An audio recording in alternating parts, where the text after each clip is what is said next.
श्री अजमेरा श्याम नायक जी, श्री रावी श्रीनिवास जी, श्रीमती रेखा नायक जी, श्री रोहित चौधरी जी, श्री के विश्व प्रसाद राव जी, कांग्रेस के सभी नेता पदाधिकारी और कार्यकर्तागण, आपका इस सभा में बहुत बहुत स्वागत।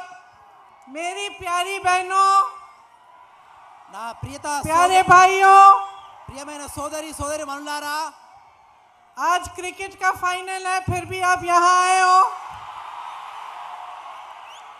आज हम जरूर जीतेंगे। आप सबकी तरफ से और मेरी तरफ से बहुत बहुत शुभकामनाएं हमारी टीम को। इंडिया जीतेगा, इंडिया इंडिया जीतेगा। मुझे याद है 1983 में जब इंडिया जीता था, उस समय इंदिरा जी थी और इतनी खुश थी, पूरी टीम को अपने घर बुलाया चाय के लिए। आज उनका जन्मदिन है, पक्का आज हम फिर से जीतेंगे। आप सबको बहुत बहुत धन्यवाद। ज़्यादा कष्ट नहीं दूंगी क्योंकि मुझे मालूम है मैच शुरू होने वाला है, तो ज़्यादा लंबी बातें नहीं करूंगी। देखिए, आपकी जो धरती है एक महान धरती है। यहाँ पे यहाँ का जो इतिहास रहा है, हमेशा सच्चाई के लिए, सत्य के लिए और आपके स्वाभिमान के लिए लड़ाई यहाँ पे इस धरती से हुई है। और यहाँ से बहुत बड़े बड़े महापुरुष पैदा हुए। इसके साथ साथ यहाँ की जनता जो है हमेशा जागरूक रही और इतिहास में से पुराने इतिहास से लेकर आपने हमेशा ये लड़ाई लड़ी कि सत्ता आपके हाथों में होनी चाहिए, कि शक्ति जनता के हाथों में होनी चाहिए। यही इंदिरा जी की लड़ाई थी। आज आप अगर इंदिरा जी को याद करते हैं, 40 साल हो गए उनकी हत्या होने के बाद, लेकिन आज भी आप उनको याद करते हैं। तो आप उनको इसलिए याद करते हैं क्योंकि उनके दिल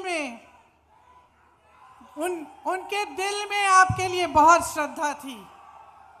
उन्होंने अपनी हत्या के एक दिन पहले कहा था कि मेरा खून का एक एक कतरा इस देश को जीवित करेगा। अब बहुत लंबा बोल दिया, आपको याद रहेगा? हिंदी आप समझते हैं कि ट्रांसलेशन चाहिए? हिंदी ठीक समझते।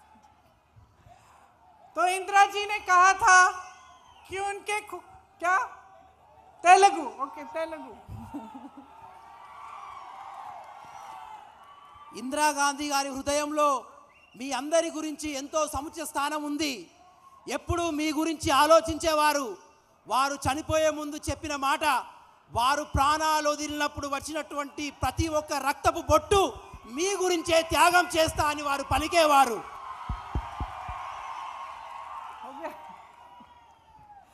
देखिए,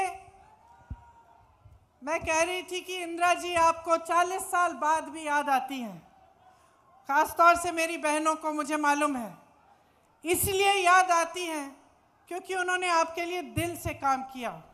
उनके मन में आपके लिए श्रद्धा थी।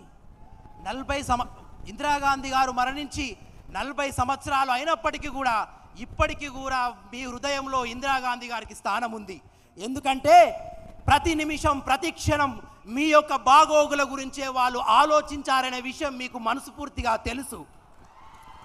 जब उनकी हत्या हुई तो वो तेलंगाना से ही एमपी थी। ఎప్పుడైతే వారు మరణించిల్లో, ఎప్పుడైతే వారి మీద హత్య జరిగిందో, వారు ఈ తెలంగాణ నుంచే ఎంపీగా ఉన్నారు. उन्होंने 60 लाख एकड़ गरीबों को पट्टे दिलवाए। వారు 7 లక్షల ఎకరాల భూమిని దాదాపు అందరి కోసం దారాదత్తం చేశారు ప్రభుత్వ రంగం నుంచి.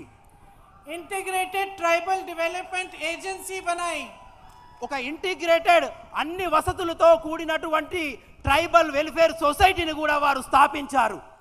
ट्राइबल सब प्लान में लाखों घर बनाए. ట్రైబల్ సబ్ ప్లాన్ ద్వారా అనేక మంది ఆదివాసులకు గృహ సదుపాయం కల్పించారు ఇందిరాగాంధీ. आपका जो जमीन पे अधिकार था वो आपके हाथों में वापस दिया. మీ భూముల మీద ఉన్నటువంటి మీ హక్కును తిరిగి ఇందిరాగాంధీ గారు ఆ రోజు మీకు కల్పించారు. वो आपकी संस्कृति को समझती थी. వారు మీ సంస్కృతిని తెలుసుకునేవారు, గౌరవించేవారు. उनका मानना था कि जल, जंगल और जमीन पर अधिकार आदिवासियों के लिए है.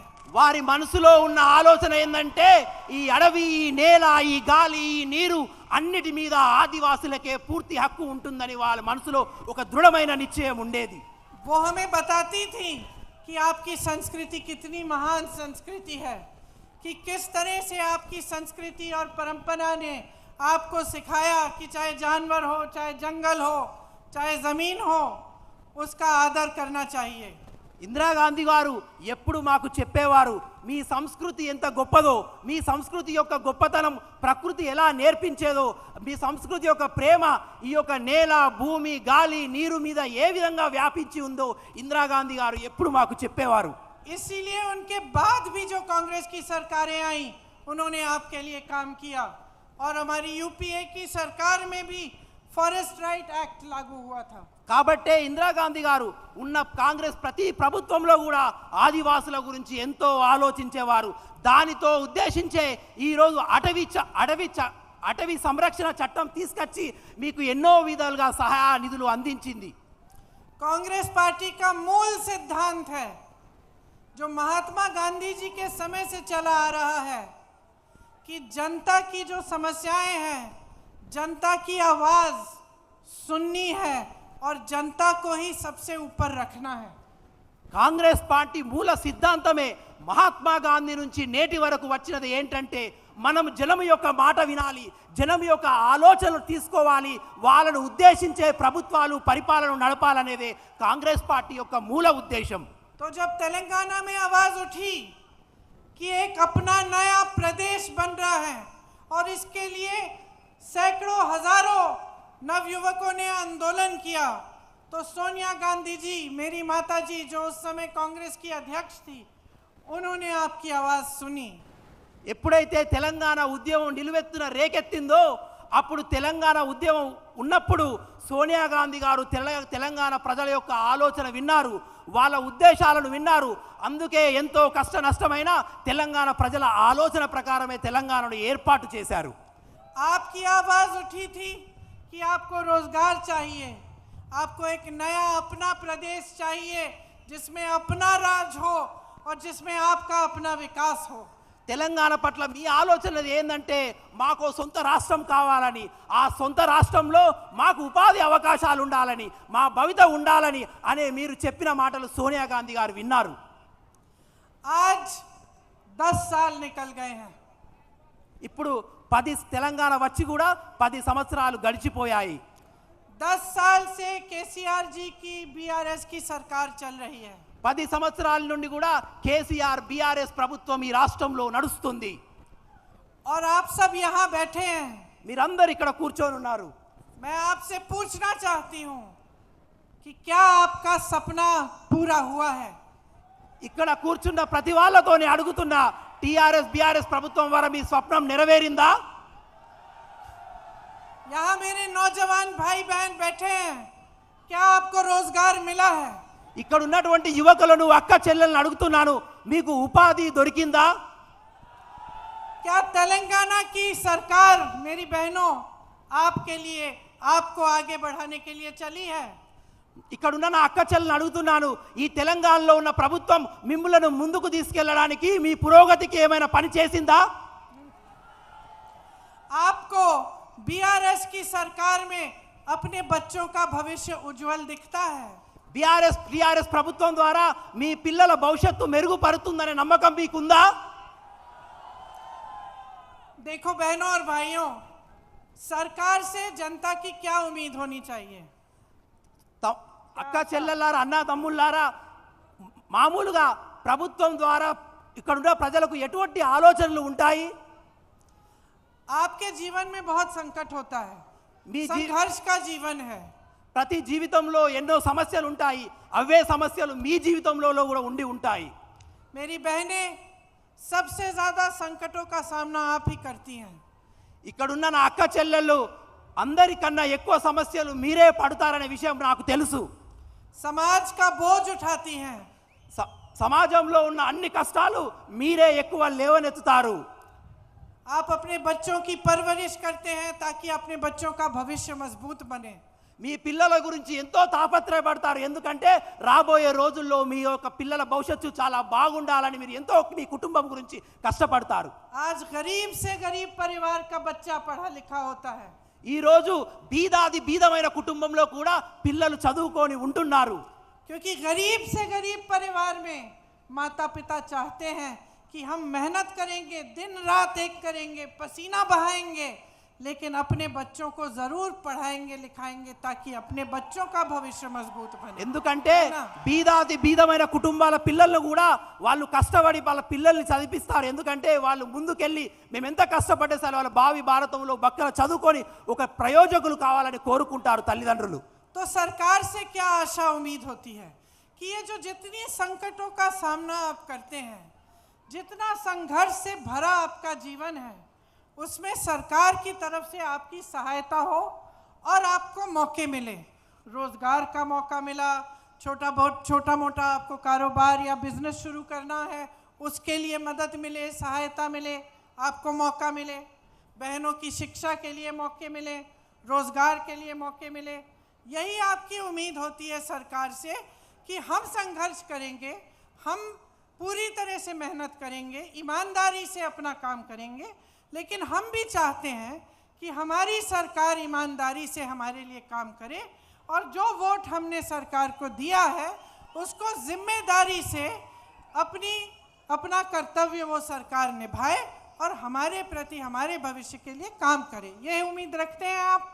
ప్రతి కుటుంబంలో కష్ట నష్టాలలో కూడా భార్యాభర్తలు వాళ్ళ పిల్లల్ని చదువుకుంటా ఎన్ని కష్టాలు పడినా ఏమనుకుంటారంటే మేము పడుతున్న కష్టాలలో మా గురించి కావచ్చు, కానీ మేము వేసిన ఓటు ఏ ప్రభుత్వం వచ్చిందో ఆ ప్రభుత్వం కూడా మా కష్ట నష్టాలలో పాలు పంచుకొని మా కష్ట నష్టాలను ఎదుర్కొనే విధంగా మాకు కృషి చేసి మమ్మల్ని నిలబెట్టి మా కుటుంబాలను నిలబెట్టి మా పిల్లలను ఈ సమాజంలో నిలబెట్టే విధంగా ఈ ప్రభుత్వం మాకు సహాయం చేయాలని ప్రతి ప్రజలు, కుటుంబాలు, పిల్లలు, పెద్దలు అనుకుంటారు. लेकिन आज 10 सालों बाद ये उम्मीदें पूरी नहीं हो पाई हैं। 10 सालों बाद आपका प्रदेश बेरोजगारी में सबसे ज्यादा, सबसे ऊंचा है। కానీ 10 సంవత్సరాలు గడిచినప్పటికీ కూడా మీరు ఏ ప్రభుత్వం మీద పెట్టుకున్న ఆశలు ఒక్కటి కూడా నెరవేరలేదు. ఈ రోజుకు కూడా నిరుద్యోగంలో ఈ రాష్ట్రం నిరుద్యోగంలో పెద్ద ఎత్తున ప్రజలందరూ, విద్యార్థులందరూ నిరుద్యోగంలో ఉన్నారు. छत्तीसगढ़ में कांग्रेस की सरकार है। जब मैं प्रचार के लिए कुछ दिनों पहले छत्तीसगढ़ में गई तो गर्व से मैं मंच पर खड़े होकर ये कह सकती थी कि छत्तीसगढ़ प्रदेश में कांग्रेस की सरकार ने बेरोजगारी का दर सबसे नीचे कर दिया है। ఛత్తీస్గఢ్లో కాంగ్రెస్ ప్రభుత్వం ఉంది. మొన్నటి ఎన్నికల ప్రచారంలో నేను ఛత్తీస్గఢ్ వెళ్ళాను. గర్వంగా మీ ముందు చెప్తున్నాను, ఛత్తీస్గఢ్లో ఉన్నటువంటి బీదత్వము, నిరుద్యోగం ఇవన్నీ కూడా తగ్గించే ప్రయత్నం మేము 100కు 100% చేశాము. परसों में राजस्थान में थी। राजस्थान के मुख्यमंत्री कांग्रेस के हैं। मैंने उनसे पूछा कितने रोजगार दिए हमारी सरकार ने। उन्होंने मुझे बोला कि 2 लाख रोजगार हम दे चुके हैं और 1 लाख जो रोजगार हैं वो ऑलरेडी प्रोसेस में है। కొన్ని రోజుల క్రితం నేను రాజస్థాన్లో ఉన్నాను. రాజస్థాన్లో కూడా మా ముఖ్యమంత్రి ఉన్నాడు, మన కాంగ్రెస్ ప్రభుత్వం ఉంది. నేను రాజస్థాన్ ముఖ్యమంత్రి గారిని అడిగాను, మీ పాలనలో మీరు ఎన్ని ఉద్యోగాలు ఇచ్చారు అని అంటే రాజస్థాన్ ముఖ్యమంత్రి గారు చెప్పారు 2 లక్షల ఉద్యోగాలు రాజస్థాన్లో ఇచ్చాము, ఇంకో 1 లక్ష ఉద్యోగాలు ఇచ్చే ప్రొసీజర్లో జరుగుతున్నదని రాజస్థాన్ ముఖ్యమంత్రి గారు చెప్పారు. मैं कांग्रेस की नेता हूं, मेरी तरह जितने भी कांग्रेस के नेता हैं, जब जब हम कांग्रेस के राज के प्रदेश में जाते हैं हम गर्व से अपने काम के बारे में मंच पे बोल पाते हैं, क्योंकि काम करके कांग्रेस की सरकारों ने दिखाया है నేను కాంగ్రెస్ కార్యకర్తను. నేను కాంగ్రెస్ ప్రభుత్వాలు మా రాష్ట్రంలో ఉన్నాయి. ఏ ఏ రాష్ట్రంలో అయితే మా కాంగ్రెస్ ప్రభుత్వాలు ఉన్నాయో గర్వంగా నేను చెప్పుకుంటాను. ఏమంటే ఏదైతే మేము ప్రజలకు వాగ్దానం చేస్తామో చేసిన వాగ్దానం నెరవేర్చామని. लेकिन केसीआर जी के भाषण सुने आपने? केसीआर जी ये नहीं बताते कि आपके लिए क्या किया है. కానీ ఎప్పుడైనా కేసీఆర్ యొక్క భాషణ మీరు విన్నారా? స్పీచ్ విన్నారా? వారు ఎప్పుడు కూడా తెలంగాణ ప్రజల కోసం ఏమి చేశారో ఎప్పుడు కూడా చెప్పరు. केसीआर जी कर्नाटका में कांग्रेस की सरकार के काम के बारे में बात करते हैं. కేసీఆర్ గారు కర్ణాటకలో ఉన్నటువంటి కాంగ్రెస్ ప్రభుత్వం గురించి విమర్శలు చేస్తారు. कहते हैं ये हुआ ये नहीं हुआ. कर्नाटका में ये क्यों नहीं बताते कि यहाँ पे तेलंगाना में 10 साल से उनकी सरकार है, 10 सालों से उन्होंने क्या किया है.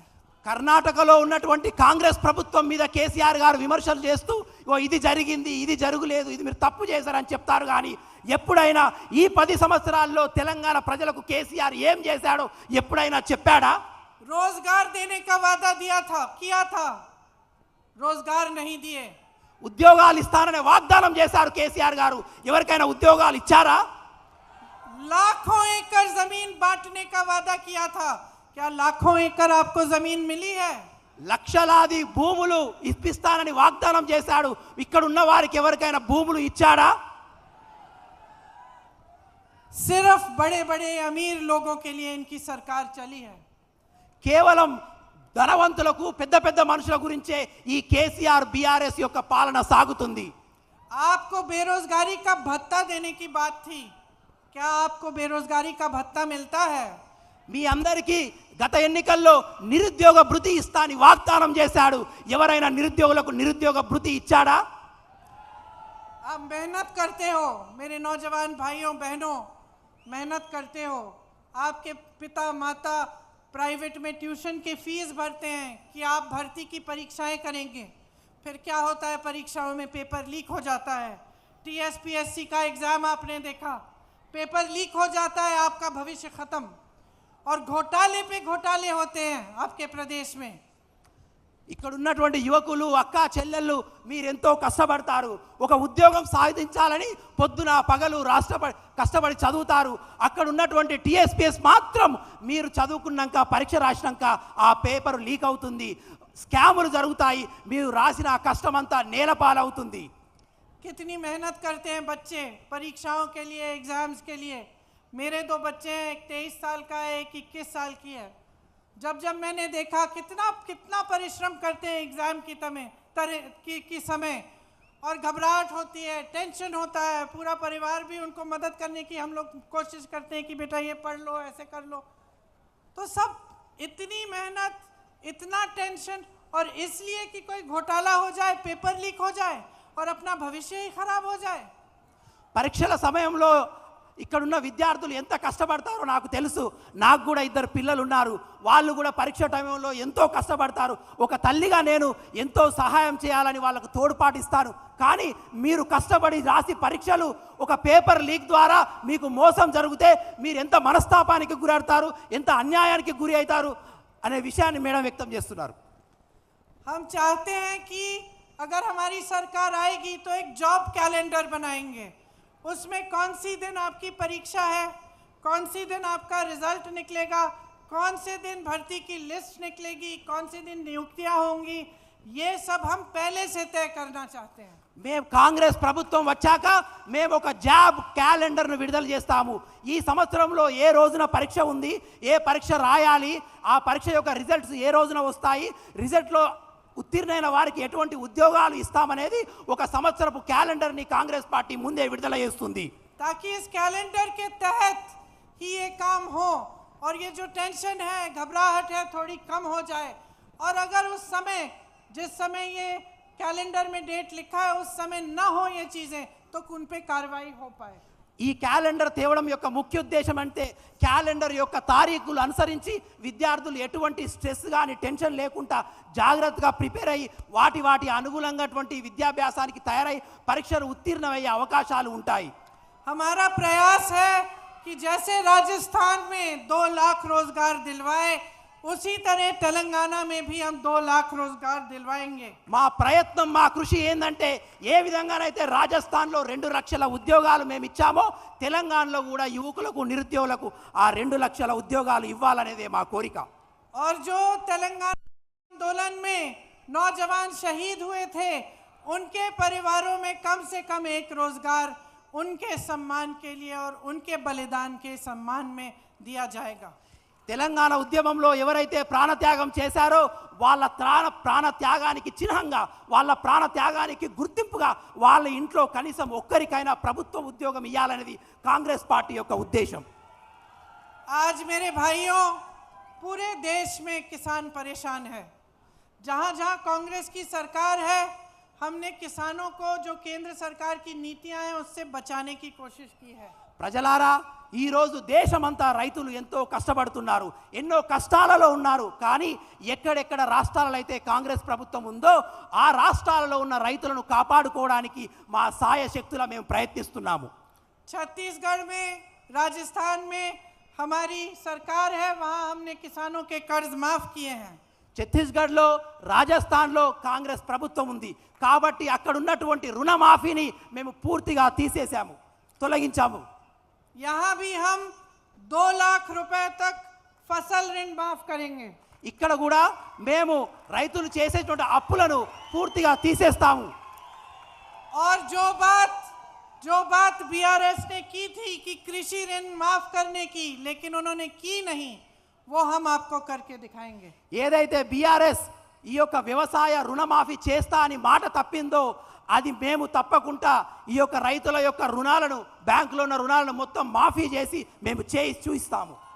ये शर्म की बात है, ये शर्म की बात है कि इतनी आत्महत्याएं होती हैं आपके प्रदेश में।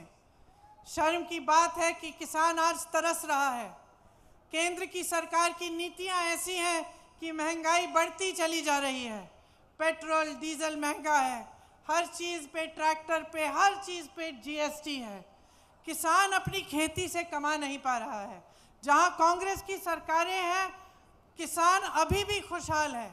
छत्तीसगढ़ में किसान खुश है, उसने अपनी कमाई बढ़ाई है, अपनी आमदनी बढ़ाई है। जो पलायन करके दूसरे प्रदेशों में जाते थे वो वापस आने लगे हैं।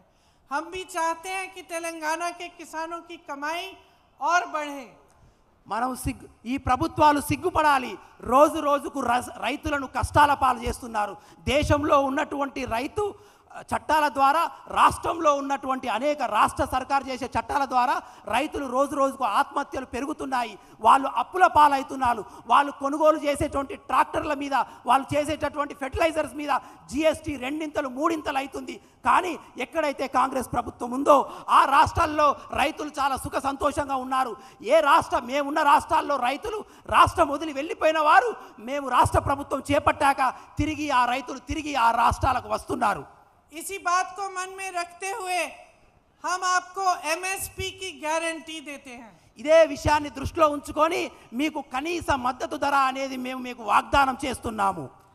धान के लिए 2500 रुपए, ధాన్యం గురించి 1500 రూపాయలు కనీస మద్దతు ధర మీకు ఇస్తాము। सोयाबीन के लिए 4400 रुपए, సోయాబీన్ గురించి 4400 రూపాయలు, मक्का के लिए 2200 रुपए, మక్కల గురించి 2200 రూపాయలు, गन्ना के लिए 4000 रुपए, చెరుకు గురించి 4000 రూపాయలు, अरहर के लिए 6700 रुपए అర గురించి 6000 రూపాయలు, और कॉटन के लिए 6500 रुपए। అదే పత్తి గురించి 6700 రూపాయలు। देखिए, कांग्रेस की ये नीति है कि जो आपकी संपत्ति है, मतलब जो सरकार का पैसा है, वो आपका होता है। हमारी ये धारणा है कि आपका पैसा वापस आपके हाथों में जाना चाहिए। కాంగ్రెస్ పార్టీ నీతి ఏందంటే ప్రజల యొక్క సొమ్ము ప్రజలకే చెందాలి, ప్రజలు చేసిన కష్టం తిరిగి ప్రజలకే ఇవ్వాలి। కాబట్టే కాంగ్రెస్ పార్టీ ఏదైతే ప్రజల ద్వారా వచ్చినటువంటి డబ్బును తిరిగి రైతులకు పంచాలనేదే కాంగ్రెస్ పార్టీ యొక్క ముఖ్య ఉద్దేశము। जब आप कमीशन की बात सुनते हैं, जब कालेश्वर परियोजना के घोटाले की बात सुनते हैं, जब मिशन भगीरथ का घोटाले के बारे में आप सुनते हैं, और जब आपको बताया जाता है कि हजारों करोड़ इसमें से इस घोटाला हुआ है, तो ये किसके पैसे होते हैं? बहनों और भाइयों, सोचो। కాళేశ్వరం గురించి మీకు తెలుసు. కాళేశ్వరం అనేది కొన్ని లక్షల కోట్ల యొక్క కుంభకోణం. దాంట్లో లక్షల వేల కోట్ల కుంభకోణం జరిగినప్పుడు ఆ ప్రజలు ఆ యొక్క డబ్బును ప్రజాప్రతినిధులు తీసుకుంటున్నారు.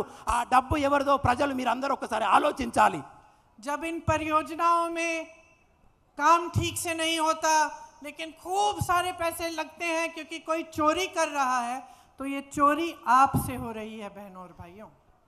ఎప్పుడైతే ప్రభుత్వ విషయాలలో అనేక మంది స్కాములు జరిగి పైసలు ఈ నాయకులు తింటారో, ఆ తిన్న ప్రజలు స్కామ్ల ద్వారా పోయిన ప్రజల పైసలన్నీ కూడా ఆ పైసలు మీయే అని మీరు గుర్తుంచుకోవాలి సోదరిమణులారా.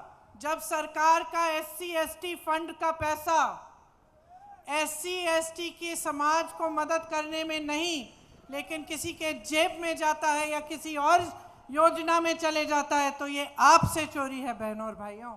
SC/ST సబ్ ప్లాన్ దళితులకు గిరిజనులకు కేటాయించినటువంటి డబ్బులు అవి మీకు కేటాయించకుండా వేరే విషయాల్లో మళ్లించినప్పుడు ఆ పోయిన ప్రజలు ఆ పోయిన డబ్బు అంతా ఎవరిదంటే అది మీ డబ్బు అనే విషయాన్ని మీరు గుర్తు చేసుకోండి ప్రజలారా. जब लैंड, सैंड, वाइन और माइन की माफिया फूल रही है, फल रही है, बढ़ रही है और खूब पैसा बना रही है, उन्हें संरक्षण मिल रहा है, तो ये आपके पैसे हैं। ఇప్పుడు ये आपके पैसे हैं जो चुराए जा रहे हैं बहनों और भाइयों। భూమిలో స్కామ్ జరుగుతుంది, లిక్కర్లో స్కామ్ జరుగుతుంది, ఇసుకలో స్కామ్ జరుగుతుంది, నీటిలో స్కామ్ జరుగుతుంది. ఈ అన్ని స్కామ్ల ద్వారా పోతున్న పైసలు ఎవరియో మీరు అందరూ గుర్తు పెంచుకోవాలి. పోయిన డబ్బులు ప్రతి రూపాయి అది మీది అనే గుర్తు పెట్టుకోండి సోదరులారా. क्योंकि लोकतंत्र में पैसा कभी सरकार का नहीं होता, जनता का होता है। ప్రజాస్వామ్యంలో ఎప్పుడైనా డబ్బులు ప్రభుత్వాలే కాదు, ఆ డబ్బు ప్రజలది, ఆ డబ్బు మీది. लोकतंत्र में नेता बिना जनता के समर्थन के नेता नहीं बन सकता। ప్రజాస్వామ్యంలో నాయకులు ఎప్పుడైనా ప్రజల మద్దతుతోనే నాయకులు అవుతారు. ఎప్పుడైతే ప్రజల మద్దతు ఉండదో వాళ్ళు ప్రజాస్వామ్యంలో నాయకులు అనబడరు. तो लोकतंत्र में नेता की जिम्मेदारी होती है कि जो सरकार की संपत्ति जनता की संपत्ति है, उसको जनता के हाथों में ही देना चाहिए। ప్రజాస్వామ్యంతో ఏర్పడే ప్రభుత్వాలలో నాయకుల ముఖ్య లక్ష్యం ఉద్దేశం ఏంటంటే ప్రజల ద్వారా వచ్చిన డబ్బు అది మంచిగా తిరిగి ప్రజలకే వాడబడాలి. ఇదే ప్రజాస్వామ్యం యొక్క ముఖ్య ఉద్దేశము. ये सरकार की जिम्मेदारी होती है और जनता की जिम्मेदारी होती है कि सरकार को जवाबदेह बनाए। ఇది ప్రభుత్వం యొక్క ఉద్దేశమై ఉంటుంది. అదేవిధంగా ప్రజలకు కూడా ప్రభుత్వాలు వాళ్ళు చేసినటువంటి పైసలు అప్పుడు ఎప్పటికప్పుడు జవాబుదారీతనం ఉండాలి. जनता की जिम्मेदारी होती है कि जागरूक बने। जब दिखता है कि अपने SC/ST फंड का पैसा कहीं और जा रहा है, तो आवाज उठाओ। ప్రజల యొక్క బాధ్యత ఏంటంటే ప్రభుత్వం చేస్తున్న అన్యాయాల పట్ల ఎప్పటికప్పుడు నిలదీయాలి, ఎప్పుడప్పుడు జాగ్రత్తగా ఉండాలి. మన డబ్బు పరాయి పాలు అవుతున్నప్పుడు ప్రజలు ప్రశ్నించే విధానాన్ని నేర్చుకోవాలి.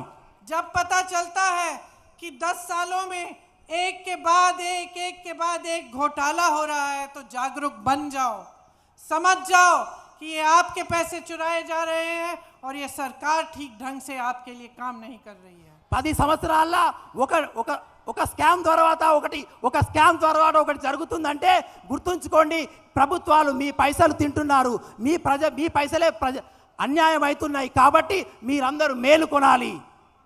प्रधानमंत्री मोदी जी यहाँ आते हैं तेलंगाना में तो भ्रष्टाचार की बातें करते हैं। उनकी बड़ी बड़ी एजेंसियां हैं, ED है, CBI है, वो कांग्रेस के नेताओं पे लगा देते हैं। लेकिन जो आपके बड़े बड़े घोटाले हो रहे हैं, जिसमें हजारों करोड़ रुपए आपसे चुराए जा रहे हैं, उनकी जांच नहीं करवाते। మోదీ గారు ఇక్కడికి వచ్చినప్పుడు స్కామ్ల గురించి మాట్లాడతారు, అన్యాయం గురించి మాట్లాడతారు. వాళ్ళ దగ్గర ఉన్నటువంటి CBI, EDలను కాంగ్రెస్ నాయకుల మీద మోపించి వాళ్ళను ఒత్తిడి చేయడానికి ప్రయత్నిస్తారు. కానీ వాళ్ళ దగ్గర ఉన్నటువంటి అన్యాయాన్ని పరిగెట్టడానికి కానీ దొరకబట్టడానికి మోదీ గారు ఎప్పుడూ ప్రయత్నించరు. कालेश्वरम की बात नहीं करते, शराब के घोटाले के बारे में बात नहीं करते, सिंचाई के घोटाले के बारे में बात नहीं करते, लेकिन कांग्रेस के नेताओं के पीछे ED और CBI लगाते हैं। కేసీఆర్ గారు, మోదీ గారు కాళేశ్వరంలో జరిగినటువంటి అన్యాయం గురించి మాట్లాడరు, అదే విధంగా లిక్కర్ స్కామ్ గురించి మాట్లాడరు. కానీ కాంగ్రెస్ కార్యకర్తలు చేస్తున్నటువంటి వాళ్ళ మీద ఈడీనే ప్రయత్నిస్తారు. वो यहाँ पे जांच नहीं कराते केसीआर जी और बीआरएस की, और केसीआर जी वहाँ पे दिल्ली में संसद भवन में जब बिल पास करनी होती है तो मोदी जी और बीजेपी की मदद करते हैं. కేసీఆర్ గారు ఎప్పుడు కూడా మోదీ గారు చేపట్టించిన విధి విధానాల మీద వ్యతిరేకించరు. అదేవిధంగా అక్కడ పార్లమెంట్లో మోదీ గారు చేసేటటువంటి ప్రతి నల్ల చట్టాల మీద కూడా, ప్రతి ప్రతిపాదనల మీద కూడా ఇక్కడున్న కేసీఆర్ కూడా వాళ్ళకి ఎప్పటికప్పుడు సపోర్ట్ చేస్తూ ఉంటారు. तो ये दोनों तो साथ ही हैं, दोनों साथ हैं. आप बीजेपी को वोट दोगे तो बीआरएस को दे रहे हो. కాబట్టి వీళ్ళిద్దరూ ఒక్కటే, బీఆర్ఎస్ బీజేపీ ఒక్కటే. మీరు ఎవరికి ఓటేసినా కూడా వారు ఒకరికి ఒకరు సహకరిస్తూనే ఉంటారు. और बीआरएस को दे रहे हो तो बीजेपी को दे रहे हो. ఒకవేళ బీఆర్ఎస్ కు ఓటేస్తే అది బీజేపీకి ఓటేసినట్టే. ये तो दोनों साथ साथ हैं, ఈ लेकिन एक तीसरा भाई भी है इनका. ఈ ఇద్దరు కలిసే ఉన్నారు, బీజేపీ బీఆర్ఎస్ కలిసే ఉన్నారు. కానీ వీళ్ళకు తోడుగా మళ్ళొక అన్న తమ్ముడు ఉన్నారు. अब ओवैसी साहब को देखिए, हर प्रदेश में चुनाव लड़ते हैं. कहीं पे 90 सीटों पे लड़े, कहीं 50 सीटों पे लड़े, कहीं 40 सीटों पे लड़े. यहाँ तेलंगाना में सिर्फ 9 सीटों में लड़ रहे हैं, सिर्फ 9. ఇంకో తమ్ముడు, వారకున్నటువంటి ఇంకో సహోదరుడు కాంగ్రెస్ పార్టీ ఎక్కడెక్కడ పోటీ చేస్తుందో కొన్ని దగ్గర 40 సీట్లలో పోటీ చేస్తారు, కొన్ని సీట్లలో 50 సీట్లలో పోటీ చేస్తారు. కానీ తెలంగాణ రాష్ట్రంలో కేవలం 9 సీట్లలో మాత్రమే పోటీ చేస్తున్నారు. क्योंकि वो चाहते हैं कि केसीआर जी जीते. ఎందుకంటే వారు ఇక్కడ ఉన్నటువంటి కేసీఆర్ ను గెలిపించాలనే ప్రయత్నంలో ఉన్నారు. देखिए, बीजेपी बीआरएस एमआईएम सब साथ साथ नाटू नाटू कर रहे हैं. కాబట్టి బీజేపీ బీఆర్ఎస్ ఎంఐఎం ముగ్గురు కూడా నాటు నాటు అనే డాన్స్ చేస్తున్నారు. ये बात समझ लो, ఈ విషయాన్ని గుర్తు చేసుకోండి. इनका नाच देख लो, వాళ్ళ నాట్యాలు డాన్సులు చూడండి, लेकिन इनको वोट मत दो. కానీ వాళ్ళకు ఓటు మాత్రం వేయకండి. ये जो वोट है आपका, ये बहुत कीमती चीज है. మీ ఓటు అనేది చాలా బలమైనది, చాలా శక్తివంతమైనది. 2 बार आपने भरोसा कर लिया, 10 साल आपका भविष्य इन्होंने खराब किया. 2 సార్లు మీరు వాళ్ళకు నమ్మి ఓటు వేశారు, 10 సంవత్సరాలు ఈ రాష్ట్రాన్ని మీ భవితవ్యాన్ని వెనుకకు తీసుకువెళ్లారు. आपको लग सकता है कि चलो ये प्रियंका आ गई, ये तो कांग्रेस की है, ये तो बोलेगी, ऐसा लगता है. మీరందరూ అనుకుంటున్నారు కావచ్చు, ప్రియాంక గాంధీ గారు వచ్చారు, వాళ్ళు కాంగ్రెస్ మనుషులు కాబట్టి వాళ్ళు ఇదే విధంగా మాట్లాడతారు, అందరిని విమర్శిస్తూనే ఉంటారని మీరు అనుకుంటారు. तो मैं आपको ये कहती हूँ कि किसी की बात मत मानो, मेरी बात मत मानो. ये दूसरी पार्टी के नेता जब आते हैं मंच पे, इनकी भी मत मानो. अपना अनुभव देखो, अपने जीवन को देखो, अपनी तरक्की को देखो. ये देखो कि आपके अपने प्रदेश में जो अपने सपने थे वो पूरे हुए कि नहीं. సరే, మీరు నా మాట వినకండి, ఇక్కడ వేదిక మీద ఉన్నటువంటి ఎవరి మాటలు వినకండి. కానీ ఒక్కసారి మీ ఆత్మ పరిశీలన చేసుకోండి. ఈ 10 సంవత్సరాల్లో మీ భవితవ్యం ఏమైంది, ఈ 10 సంవత్సరాల్లో మీ పురోగతి ఏమైంది, మీరు అక్కడే ఉన్నారా, ముందుకెళ్ళారా, దాన్ని ఆలోచించి మీరు నిర్ణయాన్ని తీసుకోండి. बहनों, मैं छत्तीसगढ़ जाती हूँ और जब मैं बहनों से मिलती हूँ तो खुश होती हैं, कहती हैं दीदी हमें अब रोजगार ऐसा मिला है गौठानों में कि हम खुद 1 लाख से 6 लाख रुपए कमा रहे हैं स्वयं सेवा समूह में. నేను ఛత్తీస్గఢ్ వినప్పుడు అనేక మంది సోదరి మనులు, అక్క చెల్లెలు నాకు కలుస్తారు, నా చెయ్యి పట్టుకొని చెప్తారు, అక్కయ్య ఈరోజు నేను స్వయం అభివృద్ధి చెందాను, నాకు స్వయం కృషి ద్వారా ఉపాధి దొరికింది, నేను నా గ్రూప్ ద్వారా 1 లక్ష నుంచి 6 లక్షల రూపాయలు పైసలు నేను సంపాదించుకుంటున్నాను అని చెప్తారు. मैं राजस्थान गई थी, गरीब से गरीब परिवार के एक शख्स से मिली. उन्होंने मुझे बताया कि उनकी हार्ट सर्जरी हुई, उनको 1 रुपया नहीं देना पड़ा क्योंकि सरकार ने उसकी पूरी वो उठा ली, पैसे सारे सरकार से आए. నేను రాజస్థాన్కి వెళ్ళాను, ఒక హార్ట్ సర్జరీ అయిన వచ్చి నాకు కలిశాడు. అతని యొక్క గుండె ఆపరేషన్ అయితే దాదాపు 10 లక్షల రూపాయలు ఖర్చు అయ్యాయి, కానీ అతను చేతిలో నుండి 1 రూపాయి పెట్టుకోలేదు. ఆ పూర్తి ఖర్చును ఆ రాజస్థాన్ ప్రభుత్వమే భరించింది. कर्नाटका में मेरी बहनें खुश हैं, बस की पूरे प्रदेश में बस की यात्रा फ्री करती हैं। కర్ణాటకలో ఉన్నటువంటి నా అక్క చెల్లెళ్ళు చాలా సంతోషంగా ఉన్నారు. రాష్ట్రంలో ఉన్నటువంటి అన్ని బస్సులలో వాళ్ళు ఉచితంగా ప్రయాణిస్తున్నారు. तो क्या आप यहाँ पे भी ऐसी सरकार नहीं चाहते जो आपके लिए काम करके दिखाए, जिसके नेता जब आपके सामने आए तो काम की बात करने की उनकी हिम्मत हो, क्योंकि उन्होंने काम करके आपको दिखाया। కాబట్టి ఇటువంటి ప్రభుత్వాన్నే మీరు కూడా ఇక్కడ కోరుకునట్లేదా? ఏ ప్రభుత్వంలో ఉన్నటువంటి ప్రజాప్రతినిధులు అయితే వేదిక మీద నిలబడి వాళ్ళు చేసినటువంటి పనులను ప్రజల ముందు ధైర్యంగా చెప్పేటటువంటి ప్రభుత్వాలను నాయకుల్ని ఎన్నుకోండి. जब मैं कहती हूँ कि अपने अनुभव, अपने विवेक, अपनी समझदारी से वोट दो, मेरा मतलब है कि कोई आपका रिश्तेदार या जान पहचान कोई कांग्रेस के प्रदेश में है, कर्नाटका में, राजस्थान में, छत्तीसगढ़ में, तो उससे पूछो कि भाई तुम्हारे प्रदेश में कांग्रेस क्या कर रही है, पता करो। तुम्हारे पास इंटरनेट है या कोई कनेक्शन है, उस पर देखो कि कितना काम कर रही है भाजपा की सरकारें और यह आपकी सरकार यहाँ पे क्या कर रही है। अपने अनुभव से, अपनी ही समझ से अपना मन बनाओ। మిమ్మల్ని నేను కోరేది ఒకటి ఏంటంటే మీ ఆత్మ పరిశీలన చేసుకొని ఓటు వేయమని ఎందుకంటున్నంటే మీ బంధువులు మిత్రులు కర్ణాటకలో కానీ రాజస్థాన్లో కానీ ఛత్తీస్గఢ్లో ఉంటే ఒక్కసారి వాళ్ళని అడగండి. కర్ణాటకలో ఉన్నటువంటి కాంగ్రెస్ ప్రభుత్వం ఏం చేస్తుంది, వాళ్ళకి ఏం లాభం జరుగుతుంది. కాబట్టి మీ జీవితాలు కూడా అదే విధంగా మారాలనుకుంటే కాంగ్రెస్ పార్టీకి ఓటేయండి. आपको पता चलेगा कि अन्य प्रदेशों में कितना काम हो रहा है और जो गारंटीज कांग्रेस पार्टी ने अन्य प्रदेशों में दी, जैसे कर्नाटका में, हिमाचल प्रदेश में, छत्तीसगढ़ में, तो सरकार आते ही उन गारंटीज को पूरा करने का काम शुरू हुआ। వేరే రాష్ట్రాల్లో ఎక్కడైతే ప్రభుత్వాలు వచ్చాయో మేము ఎన్నికల ముందు చెప్పినటువంటి గ్యారెంటీలను నెరవేర్చాము. ప్రభుత్వం వచ్చిన వెంటనే ఆ రాష్ట్రాలలో మేము చేసినటువంటి ప్రజలకు వాగ్దానాలు మొదట ప్రభుత్వం ఏర్పడంగానే మేము నెరవేర్చాము. बहनों, कर्नाटका में जो गारंटी थी कि बहनों के खाते में पैसे डाले जाएंगे हर महीने, जब पहला मंत्रिमंडल पहली बैठक हुई उसके साथ ही पहली बैठक में तय किया गया और ये काम शुरू किया गया। కర్ణాటక ఎలక్షన్స్కు ముందు మేము కర్ణాటక యొక్క అక్క చెల్లెలకు వాగ్దానం చేశాము. ప్రభుత్వం ఏర్పడిన వెంటనే వాళ్ళ యొక్క బ్యాంకు ఖాతాలలో డబ్బులు వేస్తామని. ప్రభుత్వం ఏర్పడిన వెంటనే మొదటి మంత్రిత్వ कैबिनेट మీటింగ్లోనే నిర్ణయం తీసుకొని అక్కడున్న అక్కా చెల్లెల బ్యాంకు ఖాతాలలో డబ్బులు జమ చేశాము. तो यहाँ के लिए भी हम आपके सामने 6 गारंटी लाए हैं। सबसे पहली ये महालक्ष्मी योजना, जिसमें महिलाओं को प्रति माह 2500 रुपए आपके खाते में डाले जाएंगे। అదేవిధంగా ఇక్కడున్న తెలంగాణ ప్రజల గురించి కూడా మేము 6 గ్యారెంటీలు తెచ్చాము. ఇక్కడ ఉన్నటువంటి అక్క చెల్లెల కోసం 2500 రూపాయలు ప్రతి నెల ఇవ్వబోతున్నాము. आपको भी फ्री बस यात्रा मिलेगी पूरे प्रदेश में। మీకు అక్క చెల్లెలకు కూడా రాష్ట్రంలో ఉచిత బస్సు ప్రయాణం కలిగించబోతున్నాము. गैस का सिलेंडर 500 रुपए में मिलेगा। గ్యాస్ సిలిండరు 500కే కాంగ్రెస్ ప్రభుత్వం ఇవ్వబోతుంది. दूसरी गारंटी रायतू भरोसा, किसानों को सालाना 15,000 रुपए मिलेंगे। ఇంకోటి రైతు భరోసా, రైతులకు సంవత్సరానికి 15,000 రూపాయలు రుణ సహాయం ఇవ్వబోతుంది. कृषि मजदूरों को सालाना 12,000 रुपए।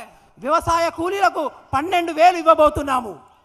धान पर 500 रुपए प्रति क्विंटल आपको बोनस मिलेगा। వరి ధాన్యం పైన ఎంఎస్పి పైన 500 రూపాయలు ఎక్కువ బోనస్ కూడా ఇవ్వబోతున్నాము.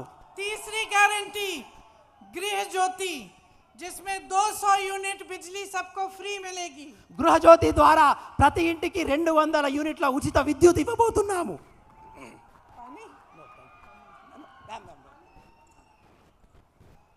24 घंटे आपको बिजली मिलेगी।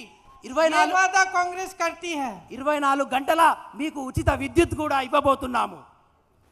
चौथी गारंटी इंद्रम्मा इंड्लू स्कीम, घर बनाने के लिए आपको फ्री जमीन मिलेगी। 4వ గ్యారెంటీ ఇందిరమ్మ ఇల్లు, మీకు ఇల్లు కట్టుకోవడానికి ఉచిత స్థలంతో పాటు 5 లక్షలు సహాయం చేయబోతున్నాము. और 5 लाख रुपए की मदद मिलेगी। 5 లక్షల రూపాయల సహాయం కూడా చేయబోతున్నాము. राज्य आरोग्य श्री योजना, ये 5वीं गारंटी है जिसमें बुजुर्गों को 4,000 रुपए प्रति माह मिलेंगे और 10 लाख का हेल्थ इंश्योरेंस सबको मिलेगा। రాజీవ్ ఆరోగ్యశ్రీ ద్వారా మేము 10 లక్షల మీకు వైద్య భరోసా కలిగించబోతున్నాము. అదేవిధంగా వృద్ధులకు 4,000 రూపాయలు చేయూత పథకం ద్వారా కూడా ఇవ్వబోతున్నాము. छठी गारंटी युवा विकासम योजना, जिसमें छात्रों को 5 लाख रुपए की मदद मिलेगी और जिले में इंटरनेशनल स्तर के स्कूल लगाए जाएंगे. అదేవిధంగా 5 లక్షల రూపాయలు ఎవరైతే పై చదువులు చదువుకోవాలనుకుంటున్నారో వాళ్లకు 5 లక్షల రూపాయలు సహాయంతో పాటుగా సహాయం చేయబోతున్నాము. देखिए, ये हमारी गारंटी है जो हम पूरा करके आपको दिखाएंगे. इस तरह की गारंटी हमने जहां जहां हमारी सरकार बनी है वहां पे हमने कहा और हमने करके दिखाया है. ఇవన్నీ కాంగ్రెస్ పార్టీ తెలంగాణలో చేస్తున్నటువంటి గ్యారెంటీలు. ఈ గ్యారెంటీలు మీకే కాదు, మేము ఎక్కడెక్కడైతే ప్రభుత్వాలు చేశామో అన్ని రాష్ట్రాల్లో ఈ గ్యారెంటీలను అమలు పరిచి చూయించాము. यहाँ खड़े होकर मंच पर कुछ भी कहना आसान है. ఈ వేదిక మీద నిల్చుని ఎన్నైనా విషయాలు చెప్పడం చాలా సులువే. नेता आते हैं, हर पार्टी के अपनी बात करके जाते हैं.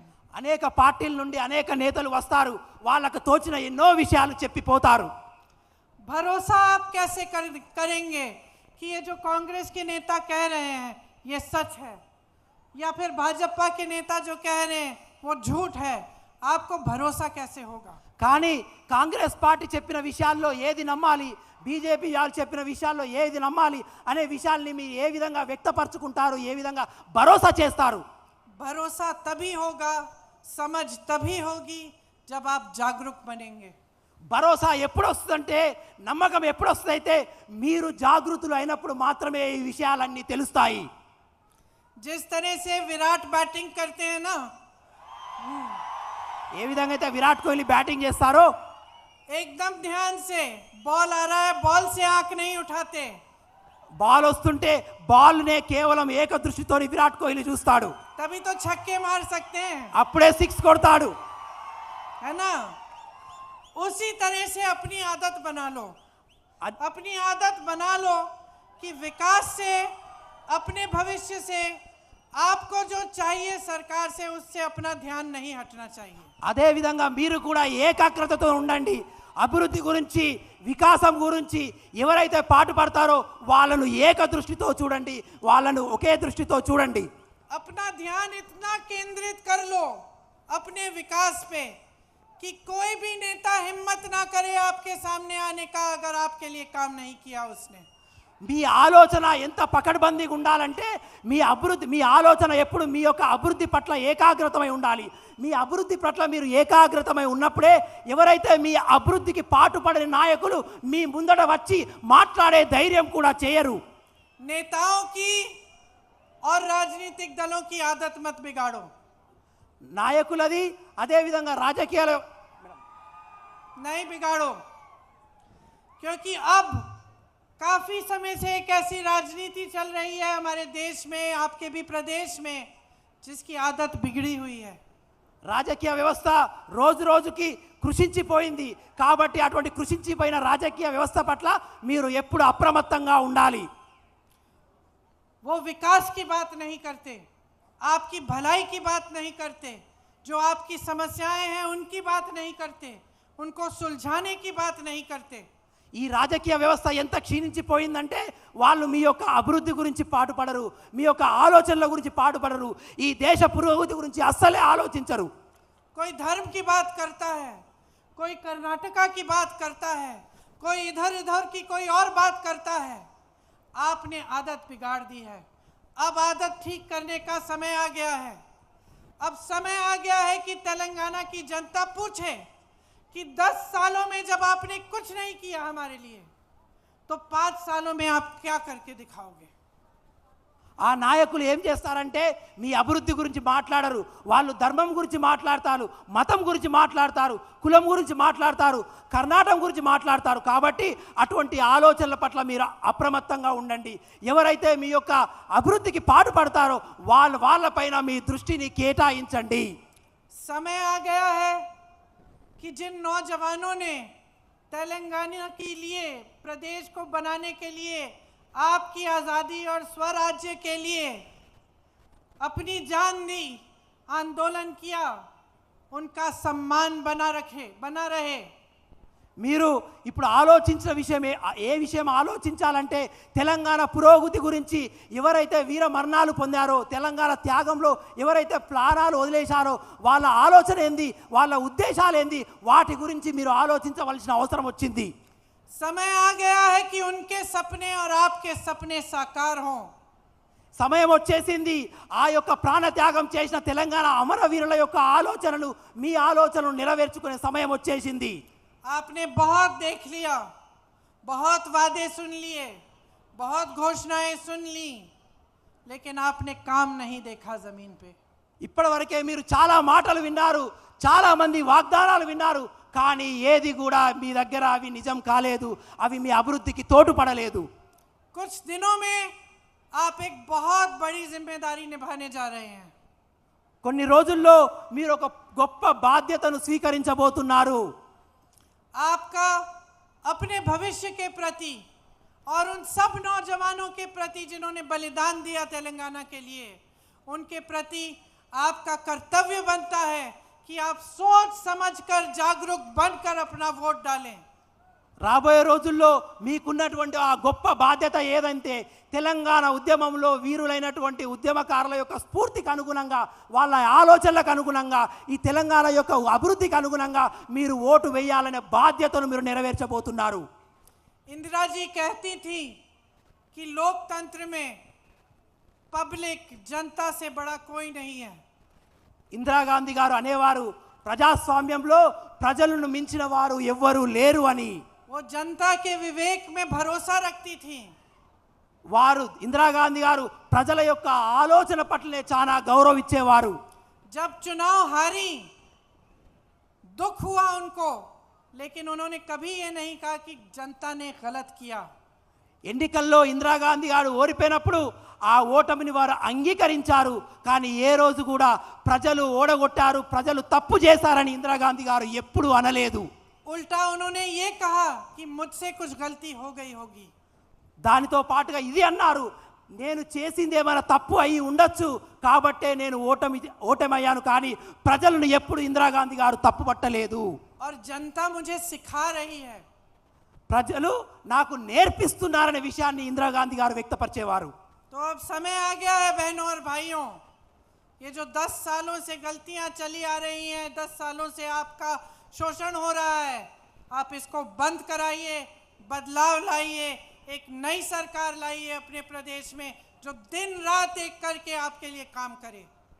కాబట్టి సమయం వచ్చేసింది మిత్రమా. ఈ 10 సంవత్సరాల్లో ఏ ప్రభుత్వం అయితే మీకు అన్యాయం చేసిందో, మీ అభివృద్ధికి వ్యతిరేకంగా పనిచేసిందో వాళ్ళందరినీ ఓడగొట్టి మీ గురించి పనిచేసి మీకోసం నిలబడే ప్రభుత్వాన్ని తీసుకొచ్చుకునే సమయం వచ్చేసింది. मुझे मालूम है कि जब आप अपना विवेक इस्तेमाल करेंगे, जब आज की अपनी प्रदेश की परिस्थितियां को सही तरह से समझेंगे, तो आप खुद ही तय कर लेंगे कि आपको और 5 साल इनका राज नहीं चाहिए. ఎప్పుడైతే మీరు వివేకతను ఆలోచనతో ఉన్నారో, ఎప్పుడైతే ప్రస్తుత పరిస్థితుల పట్ల మీకు ఒక అవగాహన కలిగి ఉందో, మీ భవిష్యత్తును ఇంకో 5 సంవత్సరాలు మీరు ఖరాబు చేసుకోవడానికి సిద్ధంగా లేరని మీరు తెలుసుకుంటారు. మీ భవితవ్యాన్ని మీరే నిర్మించుకుంటారు. तो कांग्रेस के जितने भी उम्मीदवार हैं उनको भारी से भारी बहुमत से जिताइए, उनको आगे बढ़ाइए ताकि आपका भविष्य फिर से मजबूत बने और जो सपने आपने देखे थे वो साकार हों. కాబట్టి కాంగ్రెస్ పార్టీ తరఫున ఏ నాయకులైతే ఎన్నికల్లో నిలబడబోతున్నారో వాళ్ళ పక్షాన మీరు నిలబడండి, వారి తోడు నిలబడండి, వాళ్ళను గెలిపించండి, మీ యొక్క ఆలోచనలు, మీ యొక్క కలలను నిజం చేసుకోండి. आसिफाबाद से अजमेरा श्याम नायक जी, ఆసిఫాబాద్ నుంచి అజ్మీరా శ్యామ్ నాయక్ గారు, सिरपुर से रवि श्रीनिवास जी, సిర్పూర్ నుంచి రవి గారు, इनको भारी बहुमत से जिताइए, వీరిని अपने అత్యధిక लिए एक मजबूत सरकार बनाइए। और अब बहुत लंबा बोल चुकी हूँ, घर जाइए और क्रिकेट देखिए। వీళ్ళను అత్యధికంగా మెజారిటీతో గెలిపించండి. మీకు ఎన్నో విషయాలు చెప్పాను, సంతోషంగా ఇంటికి వెళ్ళండి, క్రికెట్ చూడండి. धन्यवाद। जय हिंद। నమస్కారము. జై హింద్.